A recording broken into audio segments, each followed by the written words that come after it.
বাহিনী এগিয়ে এসেছে। মুক্তিযুদ্ধ 1971 শুরু হয়েছে সেনাবাহিনী দিয়ে। সেনাবাহিনী দেশের স্বাধীনতা সার্বভৌমত্ব ঐক্যের প্রতীক, এবং ভারত জানে এই দেশে তাদের সবচেয়ে বড় শত্রু হল সেনাবাহিনী। 1975 তারা দেখেছে, বিভিন্ন সময় তারা দেখেছে, এবং তাদের এজেন্ডা হলো সেনাবাহিনী এবং জনগণকে মুখোমুখি করা। আমরা আবেগী হুজুগি জাতি, একজনের কথা শুনি আমরা ফেসবুকে স্ট্যাটাস দেখে আমরা ঝাঁপিয়ে পড়ি, হাজার হাজার কমেন্ট করি, লাইক দিই, আমরা খতিয়ে দেখি না কেন ভারতের সেনা প্রধান বিপ্লবের এই ফ্যাসিবাদের পতনে 4-5 মাস পরে বলল যে জেনারেল ওয়াকারের সাথে আমার যোগাযোগ ছিল 5ই আগস্টের আগে। কেন 5 মাস পরে? আমরা কোনো চিন্তা করেছি? আমরা তখন কিন্তু বলছি যে ওয়াকারের সাথে যোগাযোগ ছিল, সুতরাং ওয়াকার ভারতের দোষর, ফ্যাসিবাদের দোষর। তারা এটা বলেছে সেনাবাহিনীর বিরুদ্ধে মানবতা করে দেওয়া। ওই এজেন্ডা তারা ওখান থেকে বসিয়ে যারা পলাতক আজকে তারাও বলছে, এবং তাদের প্রভুরাও বলছে। আমার মোবাইলে কত হাজার দিয়ে এরকম রিলস আছে, ক্লিপস আছে, অথচ এগুলো কোনো প্রমাণ নেই। একজন একটা কথা বললো, আমি শুনলাম, আমি এর কথা করছি। স্পষ্ট হাদিসে, একটা না কয়েকটা হাদিসে আছে, মিথ্যা কথা বলার জন্য এতটুকুই যথেষ্ট যে আমি এটা শুনলাম, এটা যাচাই না করে প্রচার করলাম। আমার মনে হয় বাংলাদেশে একজন লোক পাওয়া যাবে না একটা কিছু শোনার পরে এটা যাচাই না করে প্রচার করে না। আমার মনে হয় এগুলিতে আমাদের বিরত থাকা উচিত। সেনাবাহিনী আর ডিজিএফআই, সেনাবাহিনী আর এনএসআই বা র্যাব এক প্রতিষ্ঠান নয়। এনএসআই একটা রাষ্ট্রীয় প্রতিষ্ঠান, র্যাব পুলিশের অধীনে একটা সংগঠন, ডিজিএফআই 3 বাহিনীর সংগঠন, এবং এগুলি কোনোটার উপরে সেনা প্রধানের কোনো নিয়ন্ত্রণ নেই। সরকার থেকে বলা হয় তাকে অমুক জায়গায় পোস্টিং করা, তারা পোস্টিং করে। এর বাইরে সেনা প্রধান বা সেনাবাহিনী, সেনা সদরের কোনো কাজ নেই। সুতরাং যারা অপরাধ করেছে তারা অবশ্যই শাস্তি প্রাপ্য এবং তাদের শাস্তি পেতে হবে, এর কোনো বিকল্প নেই। কিন্তু এটার জন্য আমি আপনাদেরকে অনুরোধ করবো, তোমাদেরকে অনুরোধ করবো, এবং তোমরা তোমাদের পরিসরের সবাইকে বলবে যে সেনাবাহিনীর বিরুদ্ধে তোমরা দাঁড়াবে। সেনাবাহিনী সবসময় জনগণের পাশে ছিল, আছে এবং থাকবে। আমি 30 বছরে কোনোদিন দেখিনি সেনাবাহিনী জনগণের সাথে কোনো গণ্ডগোল হয়েছে। এই ফ্যাসিবাদরা এসে কিছু কিছু ক্ষেত্রে হয়তো করেছে, কিন্তু 5ই আগস্ট যদি সেনাবাহিনী জনগণের পক্ষে না থাকতো, এই দেশে রক্তের বন্যা হয়ে যেত। এটাকে মান করে দিতে পারবে না। এরকম যত জায়গায় যত রকমের যত কিছু হয়, সেনাবাহিনী সবসময় জনগণের কাছে কাজ করেছে, পাশাপাশি কাজ। সুতরাং সেনাবাহিনী জনগণের বন্ধু। কিপিং ইন মাইন্ড যে সেনাবাহিনীর বিরুদ্ধে বিশুদ্ধ না করে ব্যক্তি XYZ এর বিরুদ্ধে আমরা যেন করি।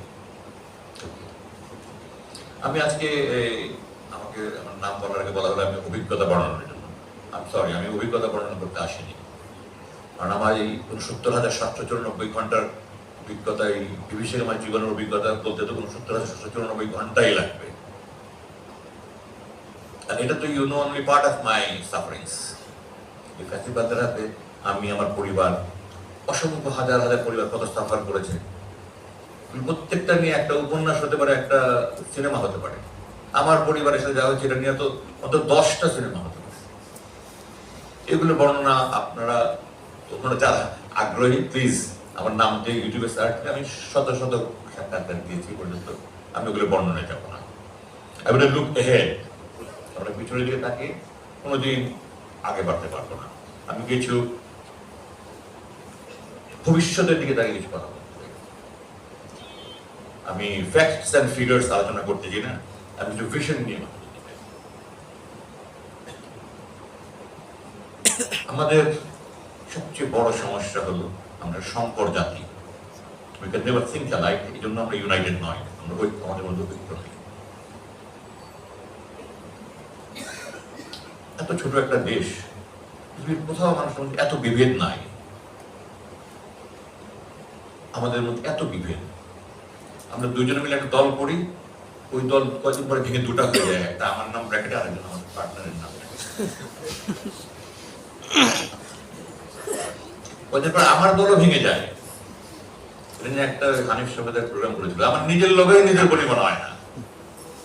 সে বলে যে আমার দল ভেঙে গেছে, আমার নিজের লোকে নিজের গুলি করা হয় না। আমরা এরকম হয়ে গেছি। এটার জন্য কাউকে দোষারোপ করার কিছু নয়। আমরা একটা সংকর জাতি। আমাদের এখানে বিদেশ থেকে ব্যবসার জন্য এসে, ধর্ম প্রচারের জন্য এসেছে, এবং তাদের বৈধ অবৈধ সন্তান এবং তাদের ক্রস ব্রিড, এর ফলে আমাদের মধ্যে এত রক্তের মিশ্রণ। পৃথিবীর এই ছোট ভূখণ্ডে এত বিশাল ব্যবধান আমাদের জনগোষ্ঠীর মাঝে এরকম নেই। ভাষার এত ভিন্নতা, একটা অঞ্চলের ভাষা আর অঞ্চলের মানুষ বুঝে না। সমস্ত আমেরিকার একটা ছোট রাজ্য থেকে ছোট আমাদের দেশ, ওই পুরো আমেরিকা এক ভাষায় কথা বলে। আর আমাদের দেশে বরিশালের ভাষা অনেকেই বুঝবে না, সিলেটের ভাষা বুঝবে না, চিটাগাংয়ের ভাষা বুঝবো না, বিভিন্ন অঞ্চলের ভাষা অন্যান্য অঞ্চলের লোক বুঝবে না। আমাদের দেশে একদম বেটে 5 ফিট আছে, আবার 6.5 ফিট আছে, আবার ফর্সা ধবধবে আছে, কালো কুচকুচে আছে। একটা জাতির মধ্যে এত হিটারোজেনিয়াস এলিমেন্ট আমি আর কোথাও দেখি আল্লাহ দেখার সৌভাগ্য। আমাদের এইগুলো বাস্তবতা নিয়ে এগিয়ে যেতে হবে, এটা তো আমরা চেঞ্জ করতে পারবো না, এটা নিয়েই আমাদের এগিয়ে যেতে হবে। আমাদের উন্নতির সবচেয়ে বড় চাবি হলো আমাদেরকে ভারতের প্রভাব মুক্ত থাকা। আমাদের যদি উন্নতি করতে হয়, আমাদের সুখী শান্তিপূর্ণ সমৃদ্ধ বাংলাদেশ হতে হয়, আমাদেরকে ভারতের প্রভাব মুক্ত থাকতে হবে। এর কোনো বিকল্প নেই আমাদের। এবং ভারতের প্রভাব মুক্ত থাকতে হলে এই দেশে ভারতের এজেন্টদের থেকে আমাদের মুক্তি থাকতে হবে। ভারতের এজেন্ট কারা বানান করে বলতে হবে আমাকে? আমার বলতে কোনো দ্বিধা নাই, আমি ভয় পাচ্ছি না। আমি দেখলাম আপনাদের সারা কি ভারতের এজেন্ট হলে দেশে আওয়ামী লীগ। তাদের ইতিহাস, এই সন্ত্রাস ইতিহাস আজকের নতুন ইতিহাস নয়, আজীবনের ইতিহাস তাদের। এই দল জন্ম হয়েছিল কবে? 5 তারিখে? 23 জুন। কবে? 23 জুন। 23 জুন কিসের জন্য বিখ্যাত? পলাশী। হ্যাঁ, তো বিশ্বাসঘাতকতার দিনেই এদের জন্ম। এরা বিশ্বাসঘাতক, এরা মীর জাফরের বংশধর। কেন? 1971 সালের অক্টোবর মাসে অস্থায়ী বাংলাদেশের অস্থায়ী সরকার এবং ভারতের মধ্যে যে ফ্রেন্ডশিপ ট্রিটি, মৈত্রী চুক্তি, এটা কার জানা আছে? আমরা এগুলি না জানলে আমরা কিভাবে আগাবো? আমি 3টা গুরুত্বপূর্ণ সরকারের কথা বলি, যেটা স্বাক্ষর করে তৎকালীন অস্থায়ী রাষ্ট্রপতি শহীদুল ইসলাম অজ্ঞান হয়ে গিয়েছিলেন। এবং আমি যেগুলি বলছি এগুলো আমার মুখের কথা, আমরা বানানোর কথা না, কল্পিত কোনো শোনা কথা নয়। আওয়ামী লীগ নেতা অ্যাডভোকেট নুরুল কাদির, যিনি 1971 সালে সে অস্থায়ী সরকার ভ্রাম্যমাণ কূটনীতিক ছিলেন এবং সারা ভারত ঘুরে যিনি মুক্তিযুদ্ধের জনমত গঠন করেছেন এবং ভারতের পাসপোর্ট নিয়ে সারা বিশ্ব ঘুরে মুসলিম বাংলাদেশের স্বাধীনতার জন্য, স্বাধীনতা মুক্তিযুদ্ধের জন্য জনমত গঠন করেছেন। এই অ্যাডভোকেট নুরুল কাদিরের লেখা 266 দিনের স্বাধীনতা বই থেকে আমি কোট করছি। I request you please go through the book. অনেক মোটা বই, বড় বই, অনেক তথ্যবহুল। 1 নম্বর শর্ত, যে দেশের কোনো সেনাবাহিনী থাকবে না, ভারতের সেনাবাহিনী দেশে থাকবে। পৃথিবীর কোন স্বাধীন দেশ আছে সে দেশের সেনাবাহিনী থাকে না, অন্য দেশের সেনাবাহিনী থাকে? আছে কোনো দেশ? এটা কি ভূমৈত্রী চুক্তি না পরাধীনতার চুক্তি? দ্বিতীয়, মুক্তিযুদ্ধে যে প্রশাসনের যে সমস্ত কর্মকর্তা প্রত্যক্ষভাবে অংশগ্রহণ করেছে, তারা ছাড়া বাকি সবাইকে মুক্তিযুদ্ধের চাকরি থেকে অপসারণ করতে হবে এবং সেখানে ভারতের প্রশাসনের কর্মকর্তা এই দেশে আসবে এবং মুক্তিযুদ্ধ প্রশাসনে শতকরা 1জনও যোগদান করেনি। মুক্তিযুদ্ধ করেছে সেনাবাহিনী, প্রথমে যোগ করেছে, তারপর বিভিন্ন বাহিনী যোগ দিয়েছে, এরপরে মে জুন মাসে গিয়ে ছাত্র জনতা যোগ দিয়েছে। প্রশাসনের কোন কর্মকর্তা শতকরা 1জনও যায়নি, অর্থাৎ প্রশাসন ভারতের নিয়ন্ত্রণে চলে যাবে। তৃতীয়, এদেশে পররাষ্ট্র মন্ত্রণালয় এবং প্রতিরক্ষা মন্ত্রণালয় ভারতের নিয়ন্ত্রণে থাকবে। এই 3 চুক্তি যারা করে তারা কি দেশের শত্রু না বন্ধু? এদের কি এই দেশে রাজনীতি করার অধিকার থাকতে পারে? আমি মনে করি রাজনীতি করার অধিকার দূরের কথা, তাদের এই দেশে থাকারই কোনো অধিকার নেই। ভারতে পালিয়ে গেছে না? Let them stay and die there. I want to see them dead. আমি চাই তারা ওখানে মরুক, ওখানেই পচুক, তাদের এই দেশে থাকার কোনো অধিকার নেই। 3 ক্যাটাগরির লোক এই ফ্যাসিবাদের সাথে থাকতে পারে না। আমার voice is very loud and clear and message is very clear. এক, কোন ভালো মুসলমান এদের দল করার জন্য সমর্থন করতে পারে, পছন্দ করতে পারে না, কারণ তারা মূর্তি পূজারী এবং মূর্তি পূজারীদের গোলাম। রাইট? ওকে, আপনারা মূর্তি ভেঙেছেন, তোমরা মূর্তি ভাঙনি। এই মূর্তি ইসলামের কালচার নয়। রাসূল ইসলাম যখন মক্কা বিজয় করলেন, 360টা মূর্তি যেখানে আছেন, কোরআনে আছে সূরা বনী ইসরাঈলে 83 নম্বর আয়াত সম্ভবত, ওয়াকুল জাহাল বাক্ক হাক্ক জাহাকুল বাতিল ইন্নাল বাতিলা কানা যাহুকা। সত্য এসেছে, মিথ্যা বিলুপ্ত হয়েছে, সত্য জয়ী হবেই। উনি একটা করে মূর্তি গুতা দিয়েছেন আর আয়াত করেছেন। ওরা মূর্তি ভাঙার জন্য এসেছিলেন, ওনারা জিহাদ ছিল মূর্তি পূজকদের বিরুদ্ধে। এই জন্য মক্কায় থাকতে পারেন, মদিনা হিজরত করে ওখানে সরকার গঠন করে 8 বছর পরে উনি মক্কা বিজয় করেছেন, রক্তপাতহীন মক্কা বিজয় করেছেন। এই মূর্তির বিরুদ্ধে যে নবী আমাদের রাসূল জিহাদ করেছেন, আমরা 90% মুসলমানদের সেই মূর্তির কালচার চালু করতে চাই না। তারা মূর্তি পূজারী এবং তারা মূর্তি পূজারীদের প্রকাশ্য গোলাম। আরো অনেক আছে সাটল গোলাম, লুকায়িত গোলাম, চুপে চুপে গোলামি করে, প্রকাশ্যে স্বীকার করে না। এটা 1 নম্বর। 2 নম্বর, কোন খাঁটি দেশপ্রেমিক এই ধরনের দুশ্মনদের, দেশ শত্রুদের, ফ্যাসিবাদদের দল করতে পারে বা তাদের সমর্থন করতে পারে? ভালো মুসলমান করতে পারে না, খাঁটি দেশপ্রেমিক করতে পারে না। 3 নম্বর, কোন ভালো মানুষ এবং সন্ত্রাসীদের দল করতে পারে না, সন্ত্রাসীদের সাহায্য করতে পারে না, সমর্থন করতে পারে না। যারা এই গত 3 টার্মে এমপি হয়েছে, একটা লোক একটা কথা বলেছে এই ধরনের জুলুম অত্যাচারের বিরুদ্ধে, তারা সব এই 3 ক্যাটাগরি কোনো এক ক্যাটাগরিতে পড়ে।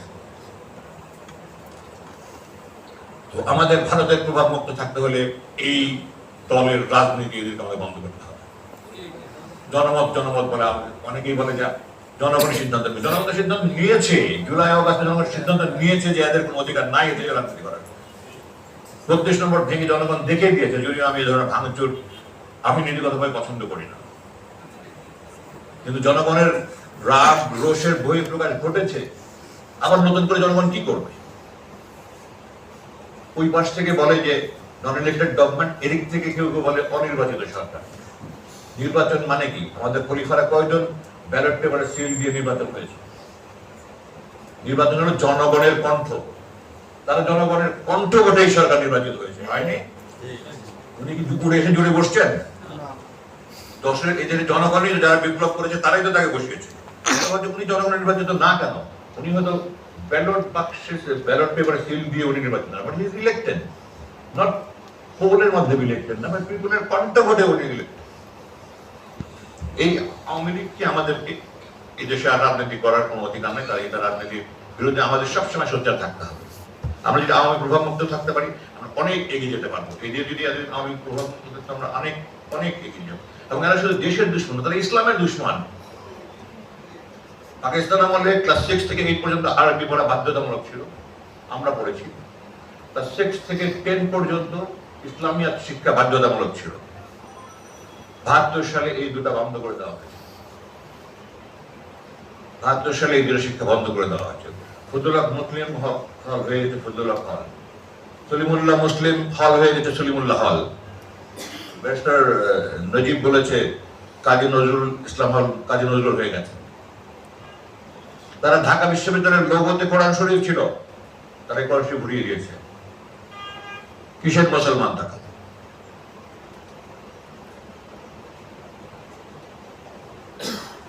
কিন্তু আমাদেরকে ইতিহাস জানতে হবে, এটা একটা বড় কথা। আমরা ইতিহাস জানি, এই যে 71 এর পিস ট্রিটি আমরা জানি না, ইতিহাস জানি না। আমরা 30 লক্ষ হলে গলা ফাটিয়ে ফেলছি। একটা লোকের মুখের কথার উপর একটা ইতিহাস তৈরি হতে পারে? কেন জরিপ করা হয়নি? জরিপ করা হয়েছে শেখ সাহেব 10 জানুয়ারি 1972 সালে বলেছে, বিবিসির সাক্ষাৎকারের ডেভিড ফ্রস্টকে সাক্ষাৎকার বলেছে জরিপ হচ্ছে, জরিপের রিপোর্ট প্রকাশ করা হয়নি কেন? 30 লক্ষ কিভাবে হলো? আপনারা শুনেছেন বিবিসির সিরাজুর রহমানের এই ভিডিও ক্লিপটা দেখেছেন আপনারা কেউ এখানে?